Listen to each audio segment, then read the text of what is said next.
não parar, não precipitar e não retroceder. Então dizer para esse cara, sabe quando nós vamos parar? Nunca. Nunca na sua porca vida. E aí pessoal, tranquilo? Então se inscrevam no canal, comentem, curtam, compartilhem. Isso ajuda bastante nosso canal. Quem quiser ajudar a gente de outra forma, os links estão aí na descrição do vídeo. Temos Apoie-se, tem um apoio coletivo e também quem quiser ser membro ou participar da nossa vaquinha. Sigam nas redes sociais, os links estão aí na descrição do vídeo. Então é isso aí, sempre com Deus, pátria, família e liberdade por um Brasil melhor. Valeu pessoal, fiquem com Deus.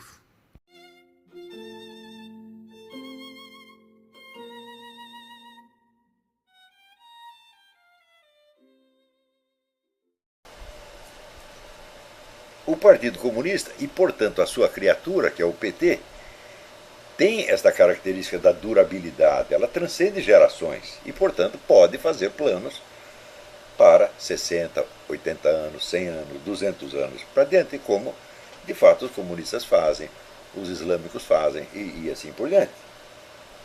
Quando essa gente, não apenas com esse espírito transhistórico, transsecular, entra em ação num meio onde tudo é fingimento e imediatismo, é claro que eles vão levar vantagem. Não é isso? Então você imagina, sei lá, uma discussão entre o incrível Hulk e o João Willis. Não tem como. Né? Um lado não tem chance alguma, da outra passar em cima dele como um trator, como de fato passou. E notem bem, a única coisa que se opôs ao PT foi a massa popular.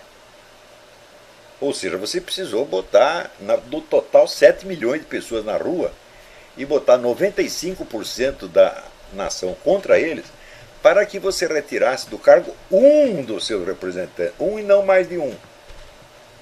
E os outros continuam tudo à solta. Então você veja o poder desta organização. É um poder anormal no quadro brasileiro. Se você fizer uma história dos partidos políticos brasileiros, você vê aqui nos Estados Unidos o Partido Democrata e o Partido Republicano existe há mais de 100 anos, são os mesmos partidos, eles podem mudar de identidade interna, mas eles continuam. Faz a história dos partidos políticos brasileiros. Quantos vieram e já foram? Então, os partidos são apenas bolhas de sabão.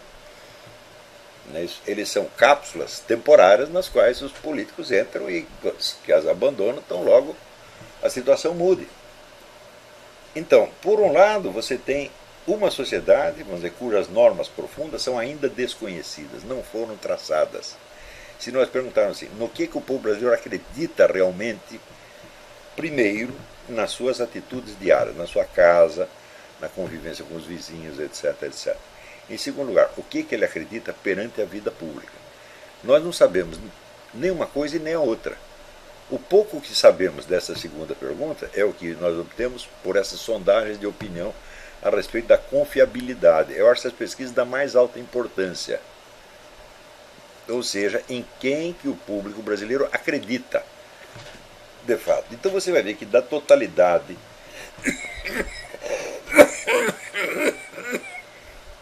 das entidades que têm uma presença pública, segundo as últimas pesquisas, a que tem mais confiabilidade ainda são as Forças Armadas. Mas quanto de confiabilidade? Antigamente era mais de 50%. Chegava a 65%. Hoje são 15%. Então isso quer dizer que as últimas atitudes dos comandantes das Forças Armadas já desencadearam o seu efeito. Estão desmoralizando quem mais tinha moral. E os outros? Mídia, quanto por cento acredita na mídia? 4%. Quanto acredita nos partidos políticos? 1,5%. Quanto acredita no Congresso? 0,5%. Então, isso já reflete, vamos dizer, o abismo entre as normas arraigadas no coração do povo, quaisquer que sejam elas, porque eu também não tenho a pretensão de conhecê-las, tá certo? E as normas que são alardeadas oficialmente como sendo, aspas, as nossas instituições, o abismo é profundo. Não é isso? Então, isso quer dizer que quando alguém diz eu confio nas nossas instituições, O que ele quer dizer? Né? Quer dizer, eu pertenço a esse 0,5% que confia nelas. Né? E, evidentemente, essas instituições significam algo para este 0,5%, cujos próprios interesses ela defende. Então, as nossas instituições são feitas para defender somente quem as ocupa, meu Deus do céu. Elas não têm absolutamente nada a ver com a vida do povo brasileiro. Então a pergunta é, até quando isso vai continuar assim? Eu não sei. E nós, evidentemente, não temos a capacidade de mudar isso. Mas nós temos a capacidade de parar de raciocinar sobre uma base errada. Nós temos a capacidade de saber o que está acontecendo. Não é isso? E o saber o que está acontecendo, vamos dizer, é a base da ciência política. Quer dizer, nós nunca insistiremos demais na distinção do Aristóteles do que é o discurso do agente político e o que é o discurso do seu observador científico. Né? O discurso do político jamais diz exatamente o que ele sabe, diz o que ele quer que você pense para obter um resultado X ou Y. Portanto, ele não pode ser interpretado literalmente jamais. Sempre existe alguma coisa por trás dele. E muitas vezes ele se caracteriza mais pelo que ele esconde do que pelo que ele revela. Já o discurso científico, ele tende a refletir os dados que estão na frente do cientista, tal como ele conseguiu apreendê-los, até onde ele conseguiu apreendê-los.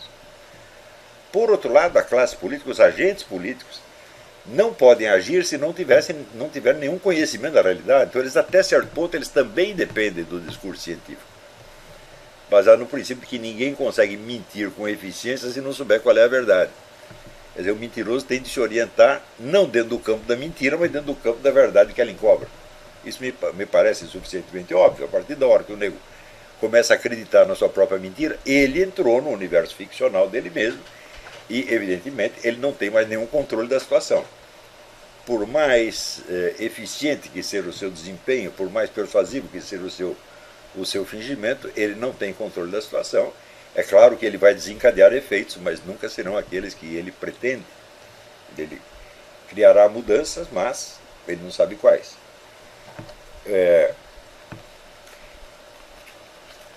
Por outro lado, é preciso ver que se existe na ação política, existem sempre interesses em jogo, e são esses interesses que têm que ser identificados por baixo, quer dizer, do sentido literal do discurso. É preciso ver que o desejo de conhecer e de compreender o que está acontecendo também é um interesse, e às vezes é um interesse muito mais intenso do que qualquer interesse político. Não é isso? Então, e isso aqui muitas pessoas não conseguem entender. E a incapacidade de entender isso se deve em grande parte à influência marxista. Porque o marxismo diz, não existe discurso objetivo, existe somente o discurso do interesse de classe. E se existe alguma possibilidade de interesse objetivo, é só o discurso de classe do proletariado, isto é, o nosso mesmo. Porque os interesses do proletariado coincidem com os interesses da humanidade, o que também não está provado de maneira alguma. Não é isso? Então, eu não vejo, por exemplo, no que o interesse do proletariado industrial coincide, digamos, com o dos camponeses, com o da classe média, com os dos mendigos de rua, com o do exército, com o do clero. Não vejo nada disso. Eu vejo o proletariado industrial lutando pelos seus próprios interesses. Não é isso? Sem contar o fato de que os componentes, os líderes do Partido Comunista nunca são proletários. Então, é claro que aí há vamos dizer, uma espécie de confusão proposital. E o resultado final da influência do marxista é convencer todo mundo de que não existe verdade objetiva, existe somente interesse. Interesse de classe, ou interesse do grupo, etc, etc. E isso entrou muito na cabeça das pessoas. De modo que, quando elas veem alguém tentando compreender a realidade, elas vão tentar descobrir quem está por trás dele. Eu digo, a vida do Eric Wegelin foi isso. O Eric Wegelin o tempo todo foi diagnosticado como representante disso, daquilo outro, e não era nada disso. A mesma coisa acontece comigo, e de certo modo, é de se esperar que aconteça. Tá certo? Porque o interesse pelo conhecimento, ele existe, ele é uma paixão, ele é um interesse tão forte quanto vamos dizer, o interesse financeiro, às vezes mais forte do que o interesse sexual, que é talvez o mais forte impulso humano. Não é isso? Então, vamos dizer, quantos personagens você não vê ao longo da história abdicar dos seus interesses mais patentes e mais legítimos por causa da busca da verdade, né? O Eric Wegener disse que quando as coisas se agravam numa sociedade que está correndo perigo e tal, então a posição do cientista político é quase que de alta traição, porque ele está contra todos os interesses estabelecidos. Então provavelmente vai levar pedrada de tudo quanto é lado, ninguém vai entender o que ele está falando, a não ser outras pessoas que também estejam interessadas em compreender o que está acontecendo. Algum interesse de compreender sempre existe. Porém, se o interesse é apenas compreender aquele coeficiente de realidade necessário para obter a satisfação de certos interesses, então você tem, vamos dizer, um caso em que a ciência é subordinada a um outro interesse. É isso? Mas sempre existirá alguém numa sociedade buscando saber o que está acontecendo. O problema é que no Brasil o número dessas pessoas diminuiu assim, ao longo das últimas décadas de uma maneira impressionante. Você vê que o interesse por conhecer a sociedade brasileira sempre foi muito intenso. Se você pegasse esse ramo de estudos chamado Estudos Brasileiros, você vê que isso produziu dezenas de milhares de obras importantes. Não é isso? São clássicos dos estudos brasileiros. Pega os livros do Paulo Mercadante, do Gilberto Freire, do Pessoa de Moraes, do próprio Joaquim Nabuco, né?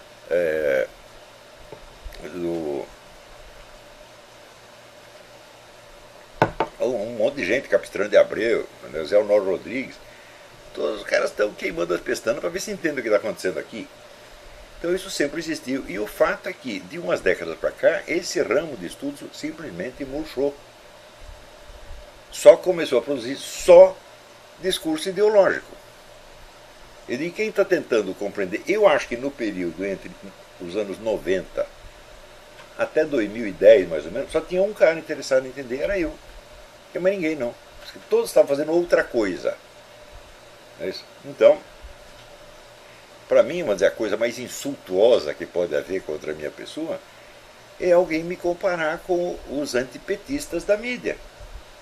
Quer dizer, o sujeito está escrevendo contra o PT, fala, bom, alguém tem que escrever contra o PT, lógico, eles estão roubando pra caramba, tá certo? Então alguém tem que ficar revoltado com eles e escrever, tá certo? Mas isso é apenas polêmica jornalística, né? Vocês acham que é isso que eu estou tentando fazer? Não, alguém vai ter que fazer isso, mas eu deixo isso para quem está interessado nisso. Mas, como também, de passagem, a gente escreve alguma coisa que vai contra o PT, então pessoas que não estão interessadas na compreensão do processo, mas apenas na política imediata, vão interpretar você como botar lá você, tá, tem aqui o Reinaldo Azevedo, o Diogo Mainardi, o Pondé e o Olavo de Carvalho. Este menino aí, o Martim Vasquez da Cunha, ele pensa exatamente assim, o que já é prova de que não entende absolutamente nada da sociedade brasileira. Tá certo? Ele está reclamando porque eu disse que ele não sabe escrever e eu disse nesta aula, em vez de dizer diretamente a ele, porque ele diz, ele tem o meu e-mail, em primeiro lugar não tenho. Em segundo lugar, não tenho nenhuma obrigação, se você publica um livro, o livro está publicado, então eu não tenho nenhuma obrigação de criticá-lo em particular, meu Deus do céu. Eu nunca vi uma coisa dessa. Né? Então,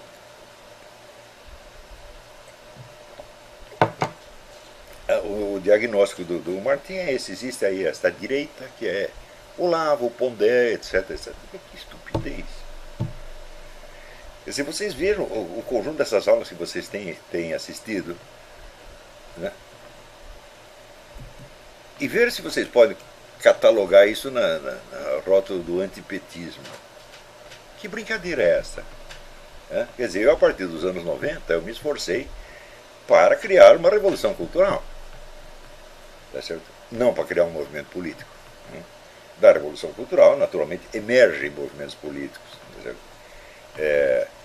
Ou seja, eu me esforcei para criar a possibilidade de que existisse uma direita atuante no Brasil. Não me esforcei para criar essa direita, presta atenção. Se fosse para criar, eu teria que ter criado um movimento, eu criaria, sei lá, o Vir para a Rua, o MBL, qualquer coisa dessa, eu não tenho nada a ver com isso. O meu negócio foi apenas criar a possibilidade que ela existe. Essa possibilidade é determinada pelo quê? Pela cultura. Se tem um campo que tem hegemonia cultural total, tem o controle de tudo e só ela fala, então não é possível. Então é preciso, em primeiro lugar, quebrar esse muro. E quebrar como? Mediante a desmoralização dos seus representantes.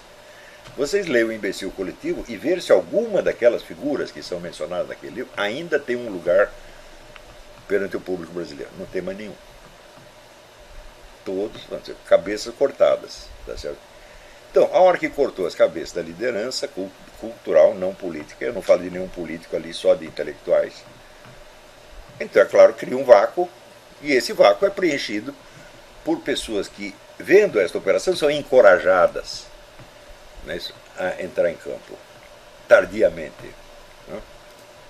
Vocês viram que em 1995, quando já fazia 2 anos que eu tinha publicado A Nova Era da Revolução Cultural, em 1995, o senhor Ronaldo Azevedo ainda estava badalando Emir Sader, que era uma das principais vítimas do Imbecil Coletivo. Do Emir Sader não sobra nada. 2 anos depois disso ainda estava, você vê a força da hegemonia. Né? E daí, mais tarde, apareceu Ronaldo Azevedo dizer, não, eu e o Olavo de Carvalho falamos do Foro São Paulo, etc, etc. Bom, ele reconhece que eu comecei a falar do Foro São Paulo em 95. Ele começou em 2005, 2006, 11 anos depois. Isso no Brasil é pioneirismo. 11 anos atrás no Brasil é pioneiro, é o João Batista pregando no deserto. Né?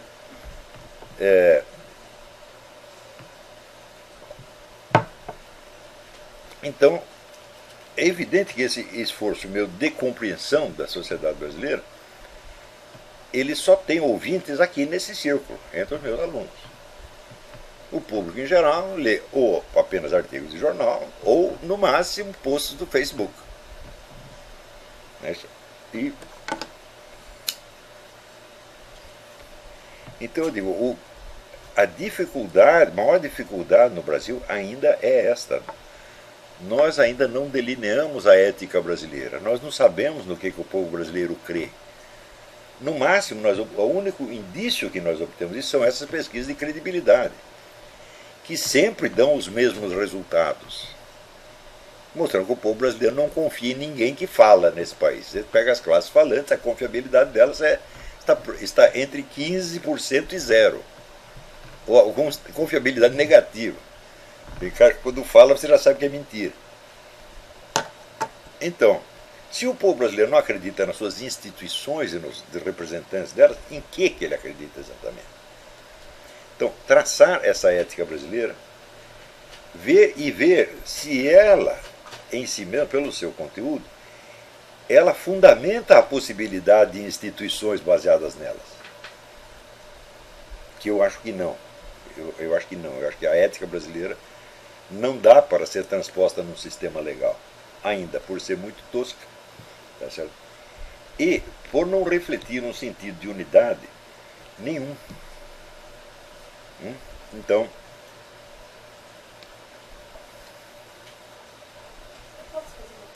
pode, tem uma pergunta aqui. Pode. Você acha que se a Igreja Católica fosse forte e, digamos assim, cumprisse o papel de mãe educadora no Brasil, isso estaria acontecendo? Bom, em parte. Quer dizer, é claro que a Igreja tem o seu papel nisso aí. Né? Mas você não pode esquecer, a Igreja Católica é uma entidade transnacional. E como tal, ela não pode ser fundamento de uma identidade nacional. Né? Quer dizer, identidade católica é uma coisa, identidade nacional teria de ser, vamos dizer, uma espécie de catolicismo nacional. Né? Quer dizer, que formas o catolicismo adquiriu no Brasil especificamente. Nós estudando um pouco,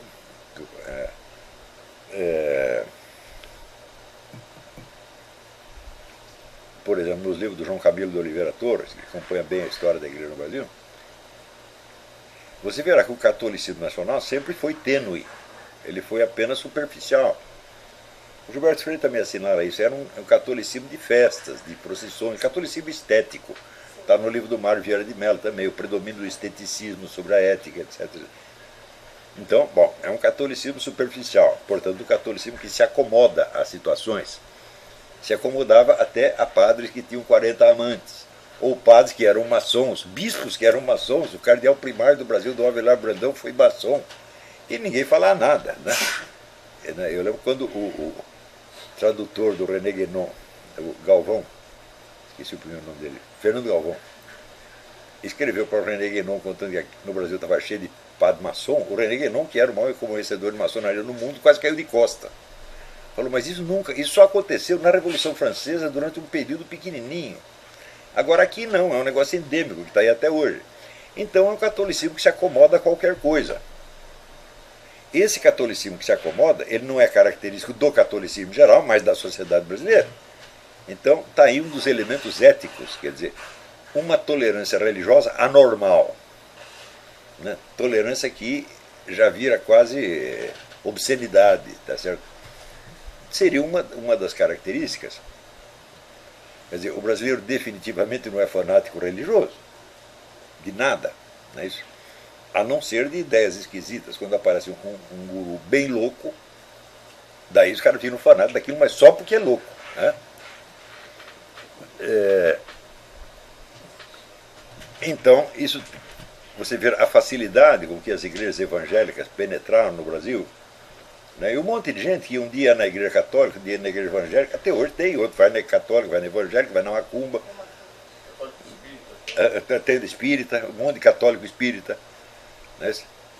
Então, vamos dizer, o perfil religioso do brasileiro já é meio difícil de você traçar, e até hoje você não tem, vamos dizer, estudos definitivos sobre isso, né?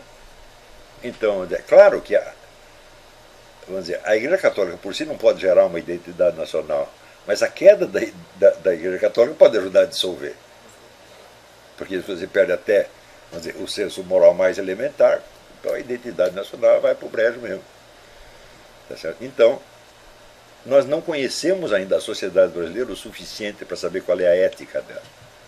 Os estudos sociais brasileiros ainda se concentram muito na economia. Tem esse, vamos dizer, esse mandamento marxista de que a economia rege tudo, que é uma estupidez, porque qualquer pessoa que leia, você lê um dia par de Bolsa de Valores e você vê como a economia é um negócio instável, completamente volátil, que pode mudar tudo em 24 horas. Então, como é que uma coisa tão instável assim pode ser base do que quer que seja? Né? Vamos dizer, se você vê um boato é suficiente para devastar a economia de um país inteiro, o Jorge Soros inventar, pronto. No dia seguinte cai o Banco da Inglaterra, né? Então você vê o que é que manda, o dinheiro ou é o tititi? O tititi é muito mais poderoso. Então vamos dizer, a circulação de ideias, o imaginário determina também a economia, né? Então a economia é o conjunto de recursos disponíveis, mas esses recursos eles aumentam ou diminuem da noite para o dia a partir do momento em que a economia financeira começou a predominar sobre tudo mais. Que é uma economia que já não é mais nem de papel, é a economia de numerinhos numa tela de computador. Qual é a relação disso com a riqueza material? É uma relação muito ambígua, não é isso? Então, quer dizer, por esse lado da economia nós nunca vamos entender nada, não é por aí. Nós temos que ver aquilo que realmente determina as ações das pessoas. Se você disser o interesse econômico que determina, eu falo, não. O que determina é a interpretação que elas fazem dos seus interesses econômicos. E essa interpretação, se ela fosse sempre racional, como pretendiam os liberais clássicos, todo mundo estaria ganhando dinheiro, ficaria todo mundo rico. Na verdade, só você vê o número de fracassos, você vê, bom, as interpretações que os neguinhos fazem dos seus interesses econômicos podem não ser tão racional assim. Entra aí mitologias, hábitos consolidados, temores, preconceitos, etc, etc. Então, o negócio a psicologia é ainda a principal ciência social. Tá certo? E a psicologia nacional brasileira, ela ainda não foi traçada. Que é claro que não existe um caráter nacional permanente. Isso aí vai mudando com o tempo. E por isso mesmo esse estudo tem que ser feito e refeito o tempo todo. Existem alguns, vamos dizer, lances de gênio nisso aí, como o livro do Meira Pena, Psicologia do Subdesenvolvimento, ou o Paulo Prado, o Retrato do Brasil, tá certo? Existem muitos outros, tá certo? Vou dizer, eu não posso negar que o próprio Macunaíma, do Mário de Andrade, é uma sacação, né? Mas ainda são sacações. O grande estudo sobre a psicologia nacional brasileira está para se fazer. Sem esse estudo, como você pode criar instituições sólidas? Que são instituições sólidas? São aquelas que estão arraigadas no coração do povo.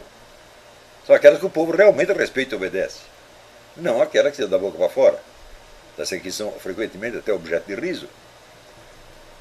Então, você vê que a tendência de resolver tudo por acomodações fictícias, bom, isto se tornou uma constante também.